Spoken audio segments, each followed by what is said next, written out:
ಎಲ್ಲರಿಗೂ ರಾಗ ಆರ್ಟ್ಸ್ ದಸರಾ ಕಥೆಗಳಿಗೆ ಸ್ವಾಗತ. ಇವತ್ತು ನವರಾತ್ರಿಯ 8ನೆಯ ದಿನ.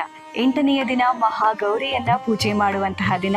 ಇವತ್ತು ಮಹಾಗೌರಿಯ ವಿಶೇಷತೆ, ಹಿನ್ನೆಲೆಯೇನು, ಇವೆಲ್ಲವನ್ನ ತಿಳ್ಕೊಳ್ಳೋಣ. ಮಹಾಗೌರಿಯ ರೂಪ ತುಂಬಾ ಸುಂದರವಾದದ್ದು. ಆಕೆ ತುಂಬಾ ಸೌಂದರ್ಯವತಿ.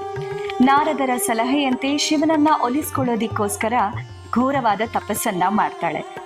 ಆಹಾರ, ನೀರು, ಬಿಸಿಲು, ಮಳೆ, ಗಾಳಿ ಇವ್ಯಾವುದನ್ನು ಲೆಕ್ಕಿಸದೆ ಸುಮಾರು ವರ್ಷಗಳ ಕಾಲ ತಪಸ್ಸನ್ನ ಮಾಡ್ತಾಳೆ. ತಪಸ್ಸಲ್ಲಿ ಯಾವಾಗ ತುಂಬಾ ಮಗ್ನಳಾಗಿ ಆಹಾರ ಮತ್ತು ನೀರನ್ನ ತ್ಯಜಿಸ್ತಾಳೆ, ಆಗ ಅವಳ ಮೈಯಲ್ಲಿ ಧೂಳು ಮತ್ತು ಕೊಳೆ ತುಂಬಿಕೊಳ್ಳುತ್ತೆ. ಬಿಸಿಲಿನಿಂದಾಗಿ ಅವಳ ದೇಹವು ಕಪ್ಪಾಗಿರುತ್ತೆ.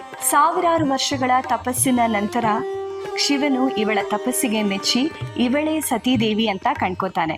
ಆಗ ಶಿವನು ಸತೀದೇವಿಯ ಮುಂದೆ ಬಂದು ಅವಳ ಮೈಯಲ್ಲಿರುವ ಧೂಳು ಮತ್ತೆ ಕೊಳೆಯನ್ನ ಕಂಡು ಗಂಗೆಯನ್ನ ಹರಿಯುವಂತೆ ಮಾಡಿ ಗೌರಿಯು ಹೊಳೆಯುವಂತೆ ಮಾಡ್ತಾನೆ. ಇದರಿಂದಾಗಿಯೂ ಗೌರಿಯು ಕಾಂತಿಯುತವಾಗಿ ಶ್ವೇತ ವರ್ಣದಲ್ಲಿ ಸೌಂದರ್ಯವತಿಯಾಗಿ ಕಾಣ್ತಾಳೆ.